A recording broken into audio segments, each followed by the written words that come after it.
Prazer, gente. Eu sou o Rafa, tenho 19 anos.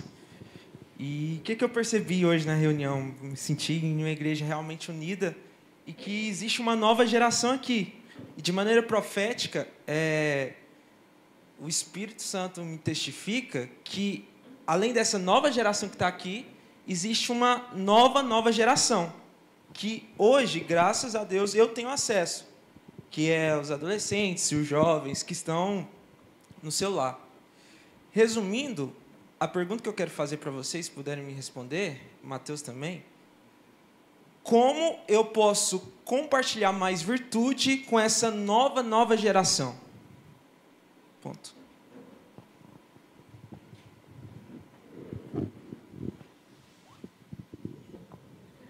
Não?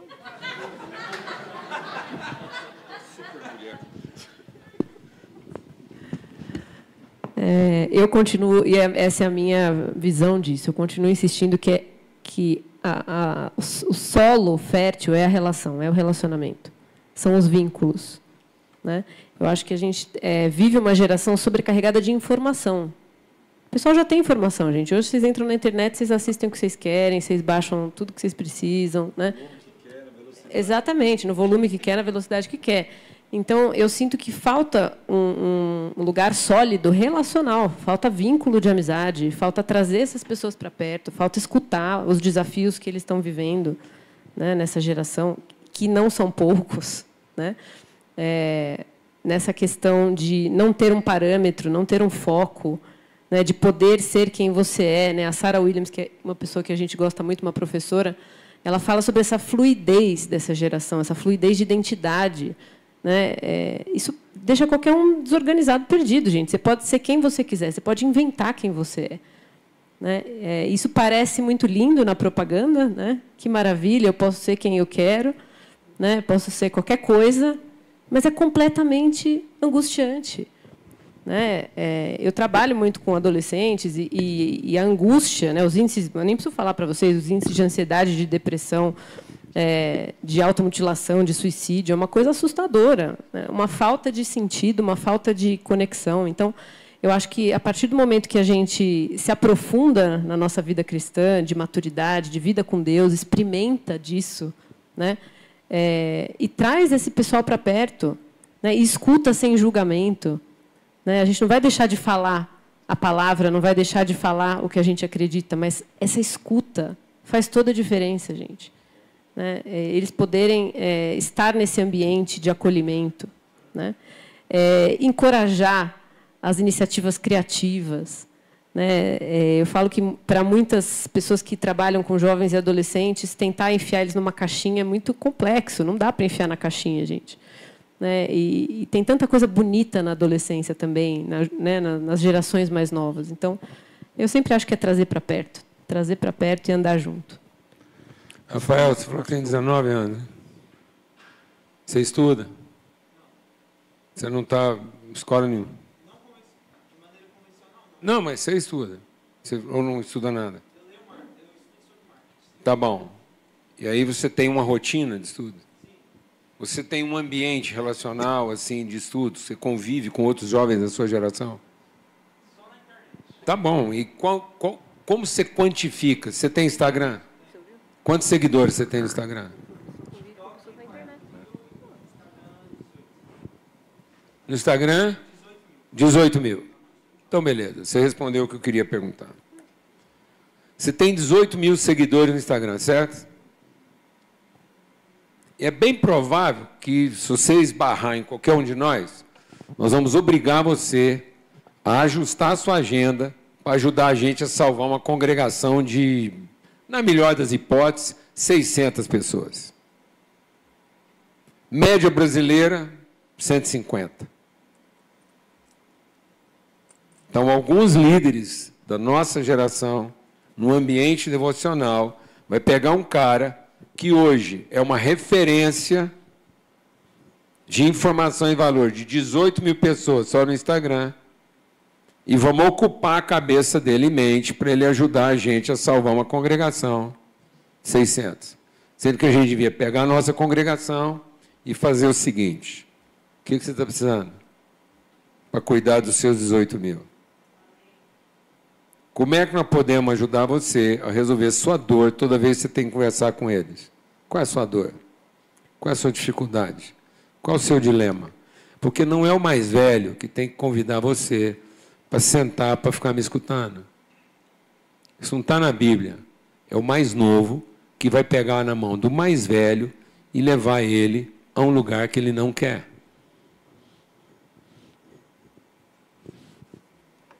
Não somos nós que temos que trazer você para o nosso ambiente.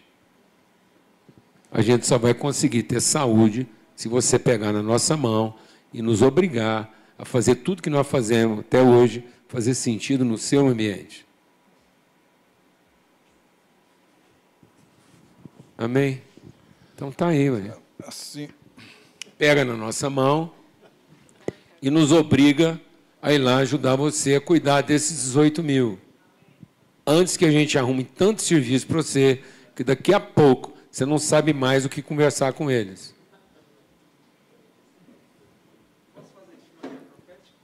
Pode.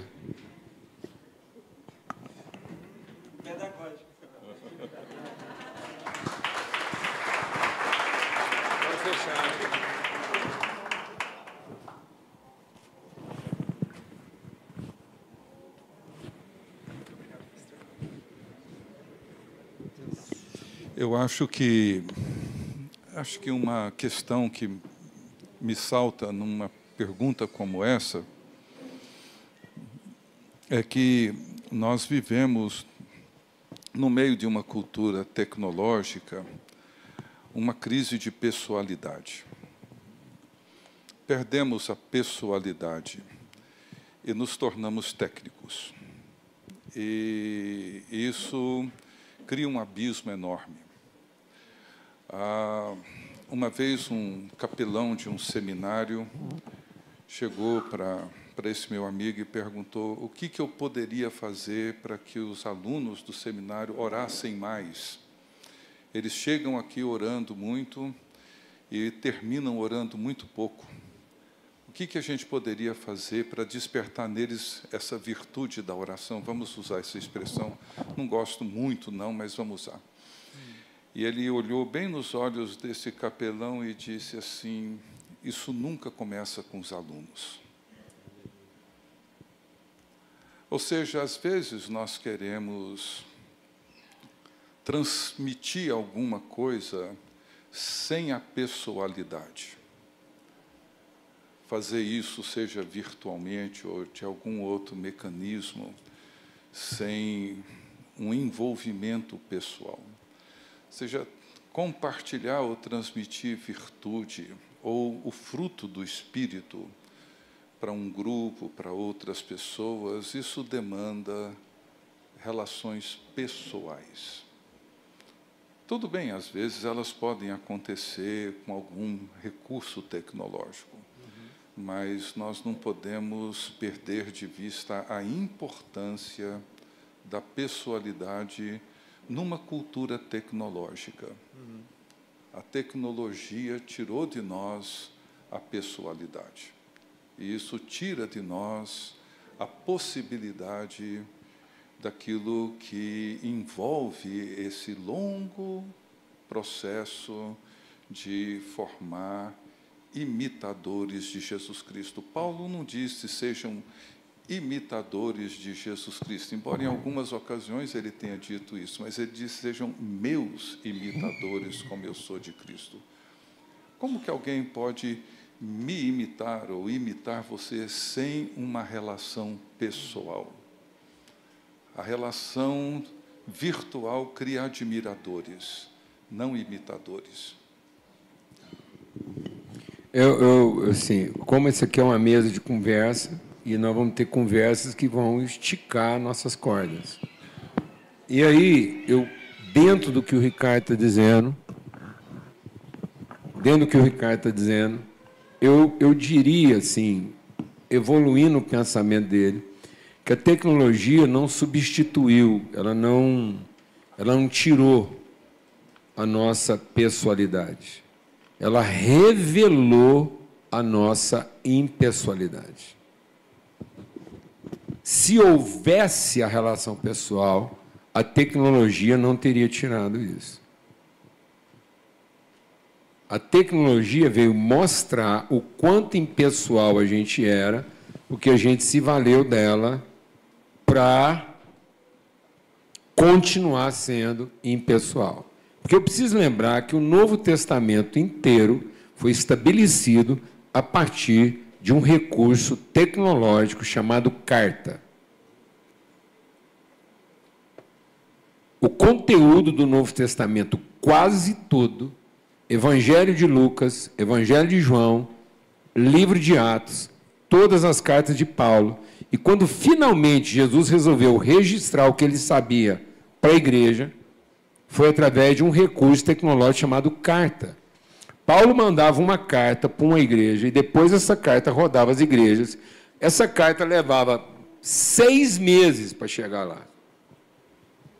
E ele conseguia transmitir os sentimentos dele a partir de um único encontro. Ele encontrava uma pessoa uma vez, estabelecia com ele um vínculo de pessoalidade e depois resolvia isso com um recurso tecnológico da época chamado carta. A terceira carta de João podia ser uma mensagem WhatsApp, que ela é tão curta e tão objetiva que caberia num texto WhatsApp.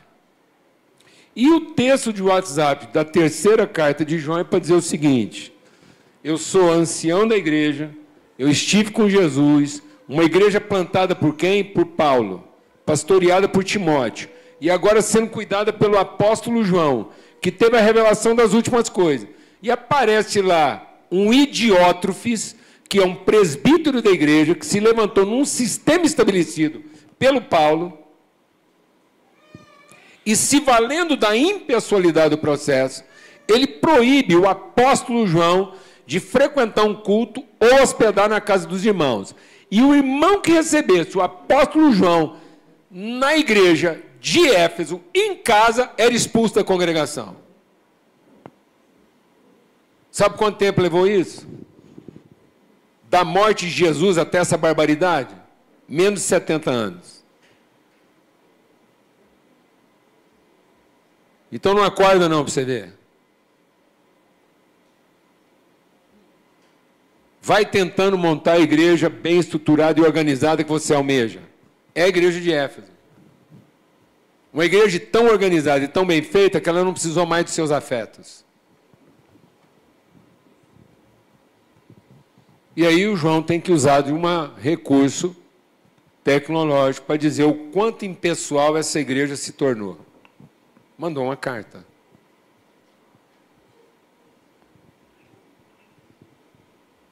Direcionada a quem? Ao Diótrefes, que era seu inimigo. E que se alguém recebesse alguém na igreja, o Diótrefes, que era presbítero, expulsava da igreja. Então, eu creio que nós estamos vivendo esse dilema. Eu acho que a cultura do mundo está mostrando o quanto que, em nome de um serviço bem feito, nós nos tornamos impessoais. Então, nós não podemos responsabilizar o que está acontecendo pela nossa impessoalidade. Nós temos que assumir a bronca de que nós fomos nos tornando tão impessoais no zelo do serviço, que agora, qualquer ferramenta, qualquer desculpa, nós vamos usar para continuar sendo o quê? Impessoal. Em nome de um serviço bem feito. Então, fique esperto. E fique esperto. Eu acho que uma das coisas que eu estava pensando aqui bom, acho que já foi desenhado, e você sabe melhor do que nós aqui, os desafios que você vive e a tua geração vive, né? Eu acho que uma das coisas também que, de repente, eu estava pensando aqui, tá bom? Esse cuidado com a indústria religiosa, com esse pacote, né? Você está falando, é isso aí, né? Uma das coisas que eu diria, mergulha nos evangelhos, mergulha em Jesus. É isso mesmo, assim, nos 4 evangelhos, mergulha em Jesus, vai. que esse reencontro com Jesus, ele vai te dar essas dimensões que nós estamos falando aqui, de pessoalidade, de como conviver, da escuta do tempo, da resposta de transformação, né? Acho que uma das coisas que isso tem sido bem importante para mim, né? Eu acho que uma das coisas que acontece conosco, digamos de uma forma mais ampla, assim, falando com a nossa igreja, com a igreja brasileira, com nós, né, é que a gente tornou Jesus numa espécie de um discurso, e a gente perdeu o encontro com esse Jesus dos Evangelhos, e a gente não pode ir muito rápido, a gente não pode ir nem para Atos, nem para as cartas, sem passar pelos Evangelhos. E a gente não pode ir para o Antigo Testamento, com tudo o que significa em termos de teologia, prosperidade, etc., sem passar por Jesus. Então, o encontro com Jesus e o encontro do Jesus dos Evangelhos, que não é o Jesus abstrato, mas é o Jesus encarnado, é o Jesus das narrativas, é o Jesus da relacionalidade, é isso que vai dar para a gente o gosto de como viver no tempo presente a partir dessa experiência da encarnação e que é modelada por Jesus. Então, voltar para os evangelhos é simples. Ô Valdir, você pensa bem, eu, você, o Ricardo aqui. Você quer ver um recurso tecnológico que pode mostrar o quão impessoal a gente ficou? E é um recurso tecnológico sagrado? A quantidade de Bíblia comentada que nós temos hoje em dia. Então, tem um punhado de gente aqui que não consegue ler a Bíblia pura. Bíblia só. Ele só tem segurança se ele tiver uma coleção de Bíblias comentadas. Então, ele está pensando pela cabeça dos outros. Uma coisa é você ter uma Bíblia comentada como acessório. Vou colocar um desafio para você. Todo ano você compra uma Bíblia nova. E pega aquela que você mesmo comentou como referência para você ler a nova. Porque tem gente que carrega a mesma Bíblia e se vangloria disso. Essa é a Bíblia que eu tenho desde que eu converti, está toda anotada e rabiscada. Beleza. É quase um pão mofado. Porque ele é incapaz, às vezes, de ler ela pura, sem mistura. Está vendo como é que, sem perceber, a gente vai confessando a nossa impessoalidade? Tem gente que hoje, para afirmar uma ideia, ele tem que publicar uma bibliografia. Porque ele não tem segurança de transmitir a ideia dele sem estar respaldado.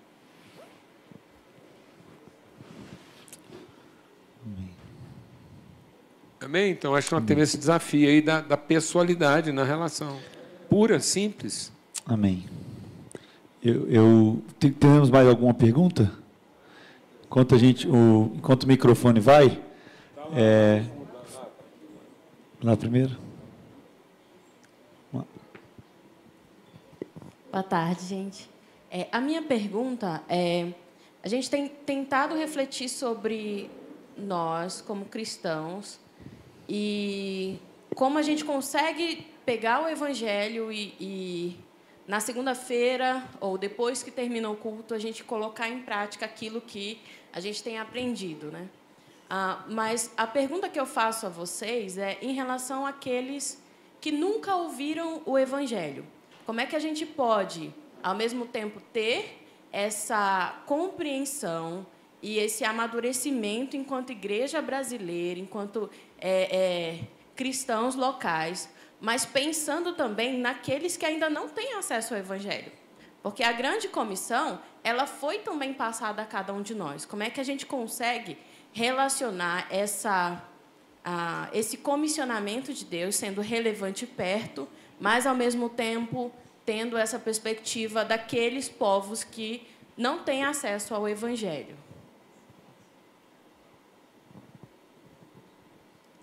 Aí um responde para a gente ter múltiplas perguntas. Vamos lá. Eu vou usar a palavra do Ricardo. Ele falou aqui que se a gente não vai conseguir trazer a revelação se a gente não parar para ouvir e ver aquilo que foi visto e ouvido. Eu creio que a gente foi indo para um viés em que a gente achou que o Espírito Santo é para a gente dar testemunho. mas o Espírito Santo viria para a gente ser testemunha. Então, maior do que o desafio de pensar naqueles que nunca ouviram, é pensar naqueles que ainda não viram. Eu acho que isso vai fazer uma diferença. Porque aí não vamos parar de categorizar a missão como uma atividade específica. E aí pensar o seguinte, em cada lugar onde um cristão for, é a possibilidade do evangelho ser o quê? Visto. O evangelho pode ser visto quando você toma um Uber. É o motorista do Uber que está te levando aonde você precisa, ou é você que está levando ele nesse período a um lugar onde ele não iria se não fosse você? Quem está guiando o Uber? É ele a sua necessidade ou você a eternidade dele? E aí, onde um cristão fosse, o evangelho podia ser visto. E aí a gente desmitificaria essa ideia do missionário qualificado para pregar. E a gente entenderia a vocação de todo filho de Deus para ser a encarnação de um evangelho a ser visto, porque a gente sentou lá e viu o que João viu, porque sentou para ouvir o que ele ouviu. E aí o evangelho vai ser visto. Onde chegar um cristão, esse cristão vai poder dizer, é chegada a vós o reino de Deus. E a partir dele o evangelho vai ser visto. Amém? Uma pergunta aqui. Cadê o microfone?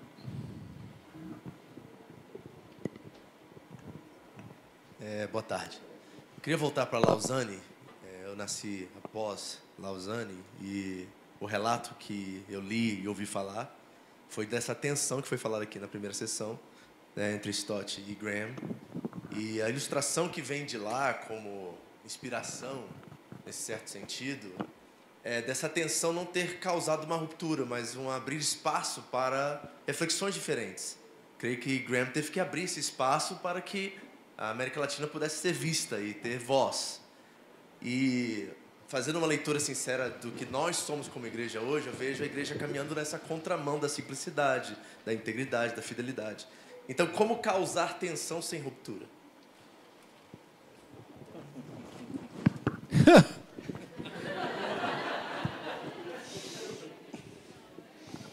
Eu sinceramente não sei responder uma pergunta dessa. Assim, não sei mesmo. O risco dela promover uma abertura é uma possibilidade sempre real, e isso tem acontecido, né? E a possibilidade de uma ruptura também sempre existiu, e a gente tem exemplos disso, né? Tudo isso, imagino eu, dependerá sempre de uma postura básica, fundamental, evangélica, um tema primário que é a humildade como fruto do Espírito presente na vida do povo de Deus. Essa humildade, ela produz em nós tanto essa abertura para expandir, né? Nós estamos vivendo agora o tempo do Advento, e assim, quando eu leio o Magnificat nesse tempo do Advento, eu vejo como que a compreensão de Deus, ela se expande na imaginação de Maria, quando ela coloca aquele texto diante de nós, né? Há uma expansão diante de uma experiência inusitada, inesperada, misteriosa, extraordinária. Então, assim, é possível.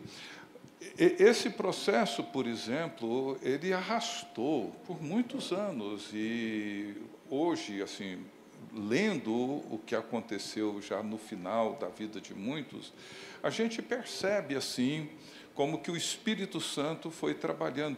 Depois de Lausanne 74, nós tivemos Amsterdão 84 e 86, né, que foi para marcar o trabalho da evangelização como proclamação do Evangelho.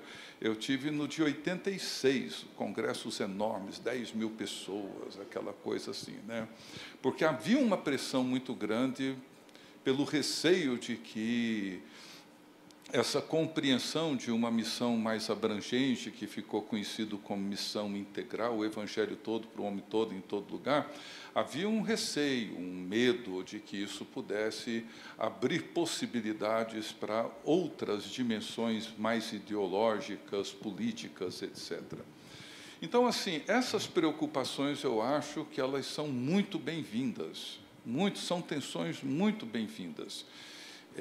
As pessoas que cultivam essa humildade, ou seja, essa bem-aventurança que abre a porta para o reino de Deus, são pessoas que crescem com isso. Por exemplo, hoje a gente percebe que toda preocupação com a evangelização como atividade proclamadora do Evangelho tornou-se uma agenda esquecida da igreja contemporânea. Hoje nós não proclamamos o Evangelho, a nossa tendência é apresentar uma igreja, um programa, alguma coisa que seja atraente, cativante, uma música, alguma coisa assim. As pessoas hoje, muitas delas são atraídas não pelo Evangelho, ou seja, houve uma inversão quando Paulo fala do tesouro no vaso de barro, né? Hoje, o vaso é de porcelana e o tesouro a gente já não sabe nem mais o que ele é. Estamos muito mais preocupados com o vaso do que com o tesouro contido nele. E acredito que hoje vivemos um tempo onde é necessário fazer com que o vaso volte a ser de barro e fazer com que o tesouro volte a ser o tesouro contido dentro desse vaso, que é o tesouro que promove redenção e salvação. Agora, a tensão, ela é muito bem-vinda, os riscos vão sempre existir. Tivemos rupturas e tivemos pessoas que cresceram, amadureceram e tiveram sua compreensão do reino de Deus expandida, né? É o que a gente deseja, mas não há nenhuma garantia que será assim. No modelo bíblico, a gente tem essa referência de maneira quase escatológica e pedagógica. Quando Jesus chama Pedro, ele está lançando as redes. As redes de Pedro se rompem porque são muitos os peixes. Escatologicamente falando, Jesus chama Pedro e, no momento seguinte, ele chama João. João não está lançando as redes, ele está com seu pai e seus irmãos consertando as redes. Então, existe a agenda do lançamento de redes, mas tem também que ter a agenda intencional da família que conserta as redes no intervalo do lançamento das redes. E aí, as redes de João, que são as redes da última pesca, não se rompem. As de Pedro, sim. Então, Moisés é uma figura de Pedro que tira do Egito. É um lançador de redes. E as redes de Moisés se rompem. Porque ele tem problema com a mulher. Moisés tirou o povo do Egito, a mulher dele estava separada dele. E a liderança dele rachou porque o próprio irmão e irmã se rebelaram fora da tribo de Coré. E nem por isso ele deixou de cumprir o propósito dele de tirar o povo do Egito e nem comprometeu. Mas para entrar na Terra Prometida, não foi um indivíduo na plenitude do seu desempenho. Foi uma relação. Então, uma coisa tira do Egito. Outra realidade introduz na Terra Prometida. E são ambos expressões da mesma operação. Então, nós temos que ter a agenda de treinar lançadores, mas nós temos que ter a agenda de sentar com a família para reparar as redes, para que no fim do processo a gente também esteja pescando com redes que não se rompem. Amém? Por isso, nós temos que ser intencionais no processo e não na atividade. Nesse sentido, o livro de Ezequiel e de Éfeso dá a dica. Ele diz o seguinte: um corpo bem ajustado pelo auxílio de toda a junta e ligadura produz o seu próprio aumento para a edificação de si mesmo. Então, existe a intencionalidade das juntas e ligaduras. E, às vezes, nós estamos trabalhando só a intencionalidade do crescimento e não da edificação. Por isso, Ezequiel, quando vai proclamar a revolução, ele chega num deserto e diz assim, e Deus fala, você acredita que esses ossos podem reviver? Ele falou, bom, se o senhor falar que sim, o senhor que sabe. Ele falou, então profetiza. A hora que ele profetizou, A Bíblia diz que houve um movimento e cada osso se juntou ao seu osso. Presta atenção. O osso desse osso não é esse osso, igual. O osso desse osso é esse osso. E o osso desse osso é esse osso e esse osso. O osso desse osso é esse osso e esse osso. E o osso desse osso é esse osso e esse osso. Então, o osso desse osso não é um osso igual. É um totalmente diferente. E exatamente porque na hora do movimento eles vão ter reações diferentes, para que esses ossos diferentes andem juntos, o próximo passo de juntar os ossos era o quê? Profetizar nervos e tendões. Vou fazer uma pergunta rápida. Como é que é seu nome? Seu mesmo. Givago. Givago. Se eu colocasse aqui para você um monte, responde rápido, um monte de garfo, faca e colher, e pedisse para você organizar, como é que você organizaria? Garfo com garfo, faca com faca, colher com colher? Por que você não perguntou para quê? Agora pergunta. Serviu um jantar. Agora organiza. Ah, é? Então, dependendo do propósito, a organização muda? Está vendo como é que nós temos em mente que o nosso propósito de organização é para salvar e não para cumprir o propósito? Então, nós estamos pensando um padrão organizacional de quem guarda. Então, vou te falar uma coisa para você. Nós estamos montando igrejas de garfos, igrejas de faca e de igreja de colher. E aí nós desenvolvemos uma teologia de garfo, uma teologia de faca e uma teologia de colher. Na teologia das colheres, os garfos e as facas vão para o inferno. Numa congregação de colheres, toda faca é endemoniada, porque a colher ajunta, a faca separa. E se eu fizer uma teologia das facas, tudo quanto é colher não tem revelação. Porque nós estamos fazendo teologia de como quem quer salvar, e não como quem quer cumprir um propósito. E a relação de um garfo, uma faca e uma colher vai ser o quê? Tensa e nervosa.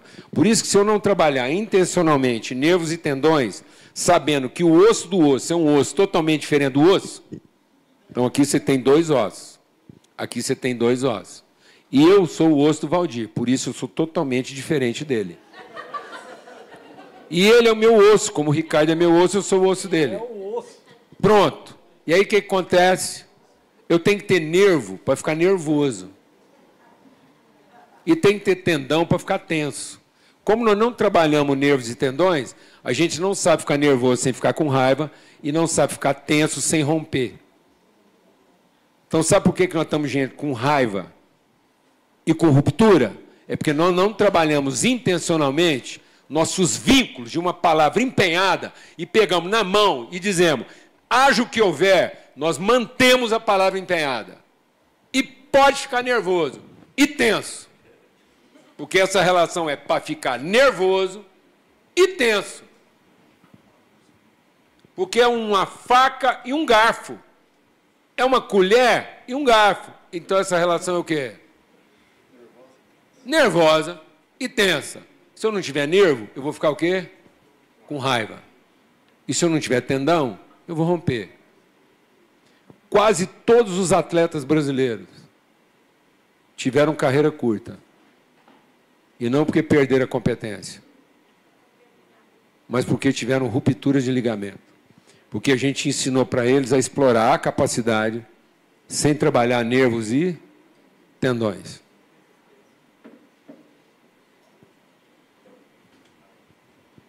Por isso, nossos atletas têm carreira precoce.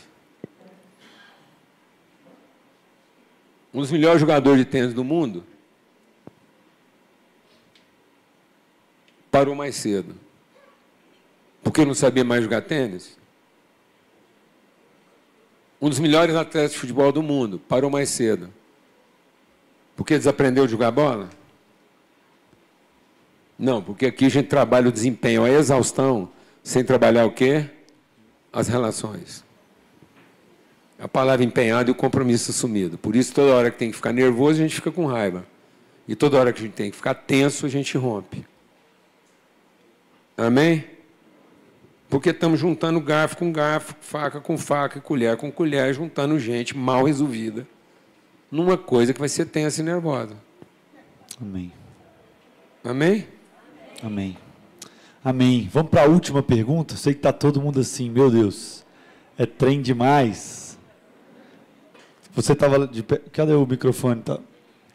Você leva lá para a gente? Honrar a fé do irmão ali que está. E aí?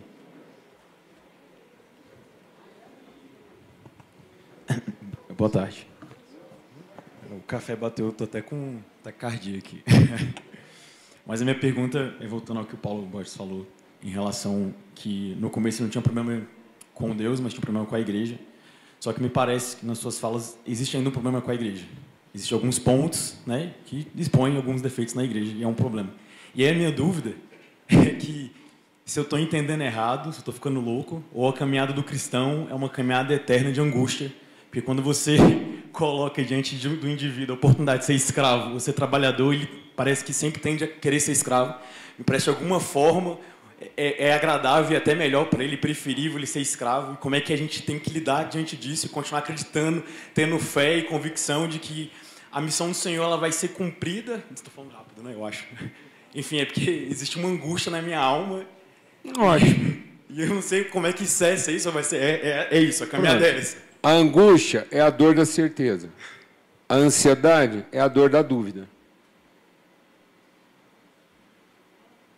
Eu fico ansioso porque eu tenho medo da dor daquilo que eu suspeito.